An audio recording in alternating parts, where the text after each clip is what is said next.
Don, Globe and Mail readers are keenly interested in the tax-free savings account, and the government has gone and increased the limit to $10,000. How broadly will the Canadian population benefit from this? Well, it certainly has been tagged with a rich person's measure. Exactly. And the government presents a very interesting perspective in the budget because it shows the vast majority of the people who are contributing at the limit already are in the 20 to 60,000 range. So there are clearly people who are not high income that are at that level. What they don't tell you is almost all Canadians are in that 20 to 60 range. If we look at the percentage of people in each income group, yes, it is overwhelmingly over 100,000 that will take advantage of this.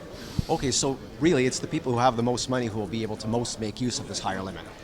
In terms of the wherewithal to provide the savings, but one thing we tend to forget, our RRSPs don't work for everybody. If you don't expect your income to go down very much in retirement, you don't really want to put the money in RRSP because it's going to get taxable and piled onto it. If you think your income might be fairly flat in retirement, TFAs are perfect. Don, let's talk a bit about the new RRIF rules.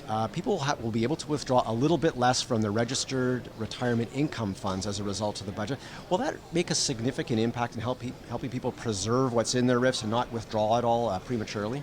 Well, I think it will be more important than we might think. I mean, eventually you're still supposed to run it down, and the end point when you're at 85 is the same it was before, but it's significantly slower in the first few years. And that's what people are objecting to.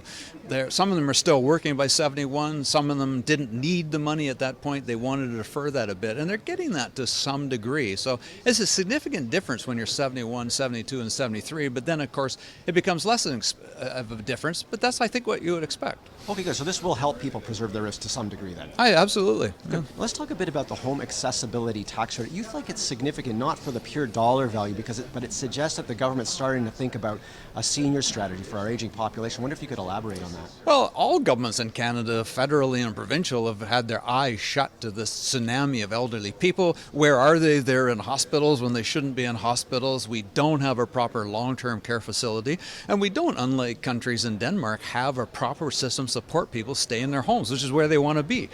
Is this the beginning of thinking about that broader strategy? It might be. By itself, is it important?